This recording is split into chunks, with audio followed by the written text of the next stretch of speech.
Chers abonnés des Plumes Conscientes, bonjour. Je suis Tigui Elebe Motingia, initiateur du mouvement littéraire Les Plumes Conscientes. Aujourd'hui, on va se balader un peu. On va sortir des arcanes de la littérature entendue dans son sens premier pour aller voguer vers d'autres horizons, les horizons de droit. Et là, on va s'arrêter pour décortiquer un livre écrit par Jean-Jacques Kabongo Mangenda et Jean-Louis Nina Mbe Ekossa qui s'intitule « Faits, moyens et motivation au droit » paru aux éditions Coup d'œil juridique en 2020. Évidemment, un tel livre de 462 pages, pour être précis, ne pouvait qu'être écrit que par des juristes. En effet, Jean-Jacques Kabongo Mangenda est doctorant en droit de l'université Derby en Angleterre et titulaire d'un Master 2 en droit international européen des droits fondamentaux. Il est licencié de l'UPC. Quant à Jean-Louis Nina Mbe Ekossa, il est licencié en droit, option droit privé judiciaire de l'Université protestante au Congo et avocat au barreau de l'Équateur. Ce livre, Faits, moyens et motivation en droit, touche à un des piliers essentiels de chaque procès, fût-il civil ou pénal. Le thème principal de ce livre porte sur les faits, qui sont en fait, vous excuserez la tautologie, la base de tout procès.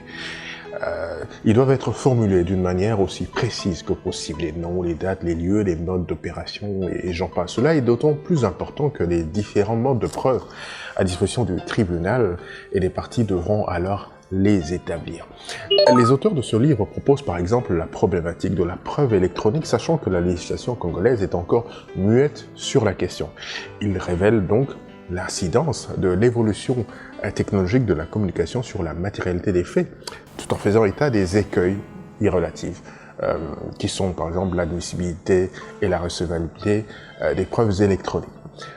À travers ce livre, les auteurs nous montrent que certains faits incriminés déterminent la saisine du tribunal et le juge ne peut y ajouter d'autres faits. Néanmoins, il est noté que les faits peuvent faire l'objet de plusieurs qualifications, sans conteste donc.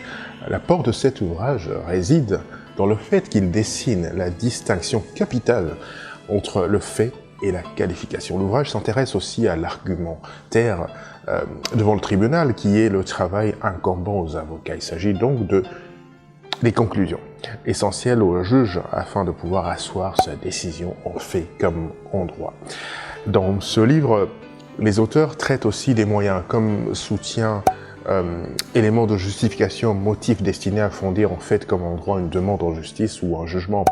Ils en donnent donc les sources, la Constitution, les instruments internationaux, la loi, les principes généraux, la doctrine et j'en passe, mais aussi les caractéristiques de la typologie.